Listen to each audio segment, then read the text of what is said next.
Praise be to the God and Father of our Lord Jesus Christ. In his great mercy, he has given us new birth into a living hope through the resurrection of Jesus Christ from the dead, and into an inheritance that can never perish, spoil, or fade. This inheritance is kept in heaven for you, who through faith are shielded by God's power until the coming of the salvation that is ready to be revealed in the last time. Greetings, guys. It is me here with a message of the kingdom of heaven. Okay, guys, so we are still continuing. It's not a series. No. It's just that I figured that if I put all these things together, they will not fit, my 15 minutes. I'm not good with talking that long, so 15 minutes is usually okay, by me. So here, Peter is speaking about the inheritance that is kept in heaven for us. You see, guys, I've always spoken. That is why I believe that teachings are way more important than preachings. Preachings are important, but teachings are way more important than preachings, because you see, with teachings, you get to understand why Jesus said that. Because when we preach, we say what Jesus says, we stick to what he says, but we don't really explain why he says such things. So when we get to teachings, we actually get to understand, why he said that. That's why I also have this other show called the Kingdom of Heaven's Teachings, you understand, because they actually elaborating, you understand, I'm actually explaining things in details, you understand, but here I'm simply just preaching, you understand. So as I've said, guys, Jesus is now creating Adam, and Adam is spiritually alive, but Adam is given the inheritance, the world as his inheritance. In fact, there is this parable of Jesus where he speaks about the prodigal son.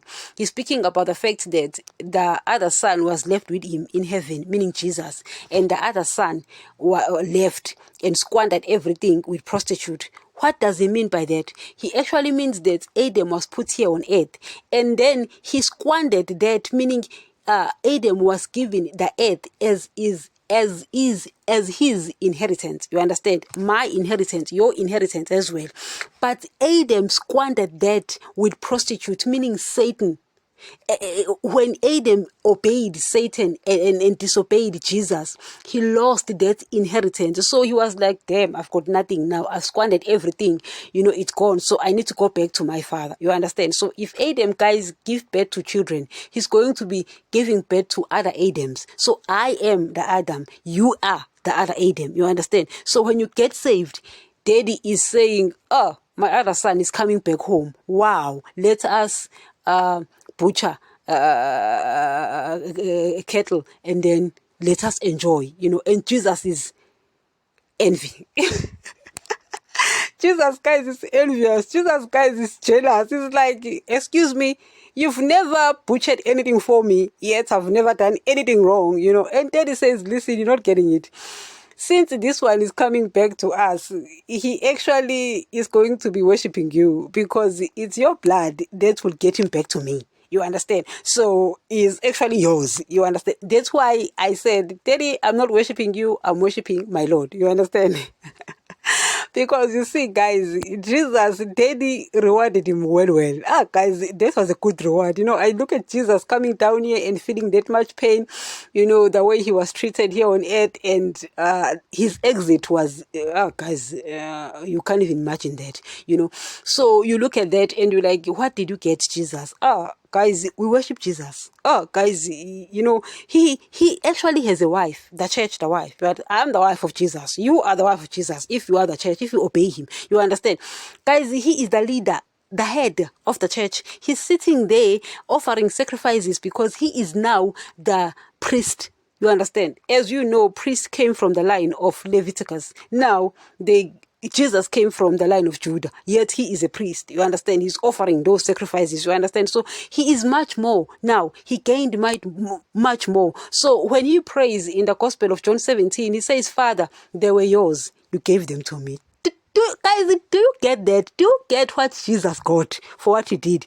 Daddy is like, he's my son too, but he went down there on earth and squandered his his inheritance with prostitute, meaning Satan, and Satan took it all. You understand? So you going down there, you give the blood, and when that happens, obviously they will be born through you, so they will be worshiping you. I mean, guys, Jesus got the best. That's why he says, "My Father has given me the best."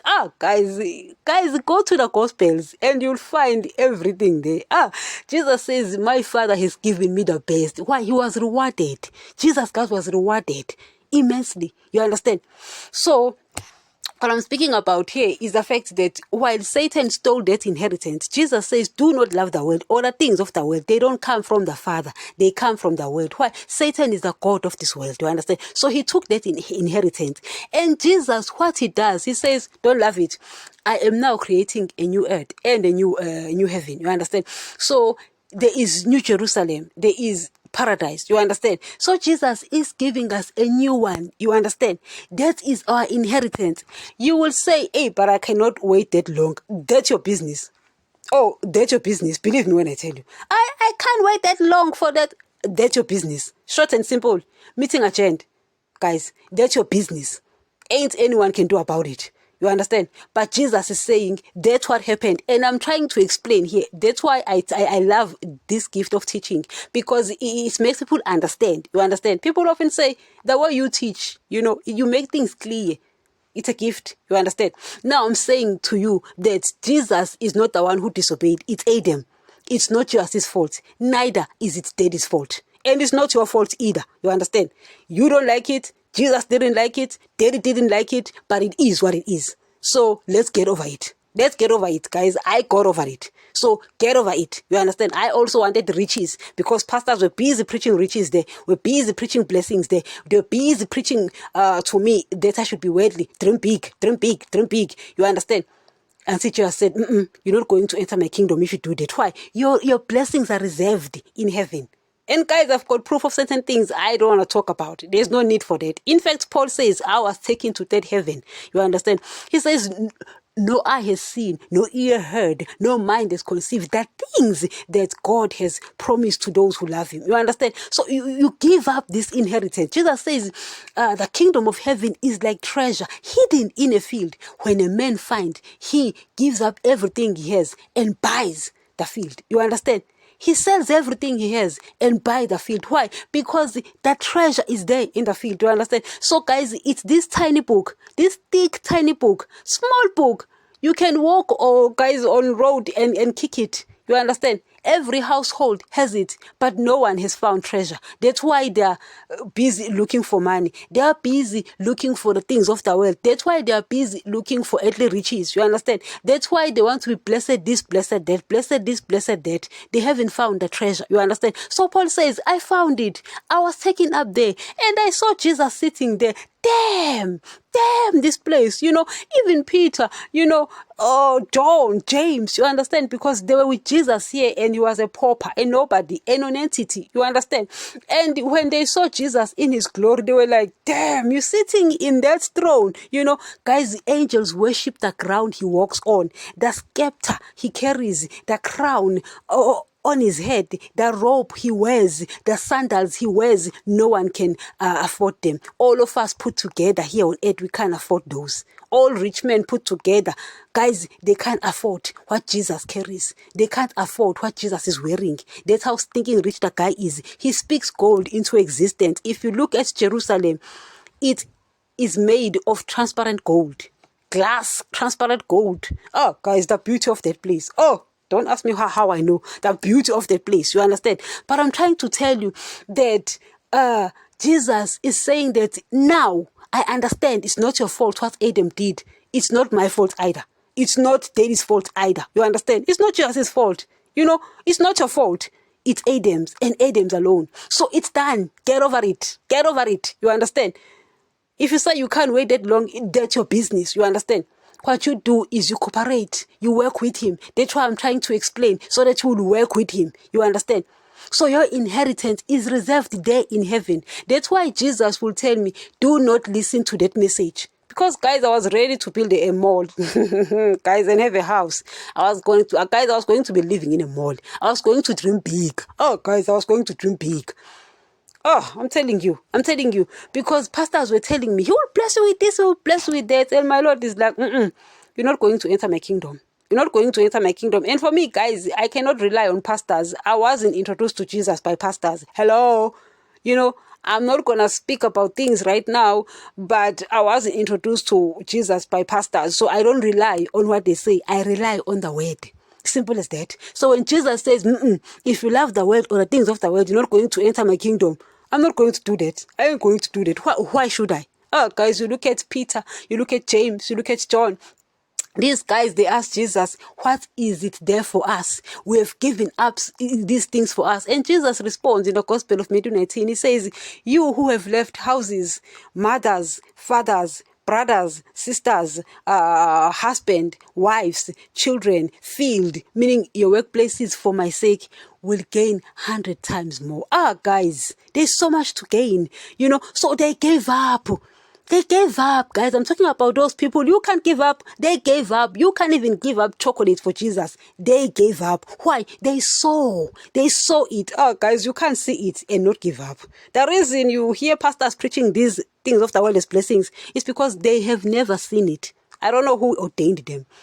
Anyway, let us not go that far. I'm just trying to tell you that our blessings, which doesn't spoil or fade, reserved in heaven. Guys, why should I run after the things of the world when Jesus has told me, listen, here are your blessings. Maybe he has revealed them. We're not talking about that. Guys. That ain't important. What is important is that why should I run after money and the things of the world when I have seen my things? Oh, wait, let me stop. Let me keep quiet. Guys, I'm stopping here. We will check if there is more meat. But this is another myth. When we think that Jesus is going to bless us with the things of the world, and then you come in and you find that it ain't so. You understand? Meaning you are loving a wrong guy. You have to love the right guy. You need to love the right dude. You understand? I know Jesus doesn't want me to love the things of the world. I'm actually a non-entity, a nobody. I did it on purpose, guys. I'm a graduate. You will think that, oh, shame, she didn't finish school. I'm a graduate. It's just unfortunate. I don't know whether it's fortunate or not, but I'm a graduate. But I made poor decisions because I realized, damn, if I run after these things, I'm in the process of losing my soul. Guys, I can see in the spirit realm, people have lost their souls. It's not even funny. Just by running after these things of the world, it's not even funny. So read the word. Stick to the word. Don't even listen to me. Stick to the word. Remove that myth. All these blessings, riches, things of the world as blessings, prosperity, that is a myth. Your flesh wants to hear it. Your flesh loves it. It's just not it. It's a myth. That was a myth number 2. Get rid of it. Until next.